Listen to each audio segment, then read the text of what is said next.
Wow, এইবার viral হলো সাকিব খানের নতুন সিনেমার 90 দশকের একটি অসাধারণ লুক। জি হ্যাঁ দর্শক, অনেকেই ভেবেছিল এইবার ঈদে সাকিব খানের যে সিনেমাটি আসছে তার নাম মূলত কালা জাহাঙ্গীর। তবে এইবার মুখ খুলেছেন এই ছবির পরিচালক আবু হায়াত। তিনি জানিয়েছেন সাকিব খানের এইবারের সিনেমা কোনো কাহিনীর ওপর ভিত্তি করে বানানো হবে না, আর এই সিনেমার নামও কালো জাহাঙ্গীর না। এটি মূলত একটি 90 দশকের অ্যাকশন ও রোমান্টিক একটি সিনেমা। তাই এইবার ভাইরাল হলো এমনই একটি লুক যেখানে সাকিব খানকে একেবারেই 90 দশকের নায়কের মতো লাগছে। লম্বা চুল, 90 দশকের শার্ট ও মেকআপ সব মিলে একেবারেই জমে ক্ষীর সাকিব খানের নতুন সিনেমার একটি ফ্যানমেড লুক। সকলেই বলছে এখানে সাকিব খানকে একেবারেই 90 দশকের শাহরুখ খানের মতোই লাগছে। তাই হয়তো 2026 সালে এমন একটা ভাইবই পেতে যাচ্ছে সকলেই। তো দর্শক, আপনাদের কাছে কেমন লাগলো সাকিব খানের এই লুকটি?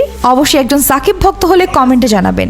আর এরকমই আপডেট নিউজ সবার আগে পেতে চোখ রাখুন স্টার কাহিনীতে।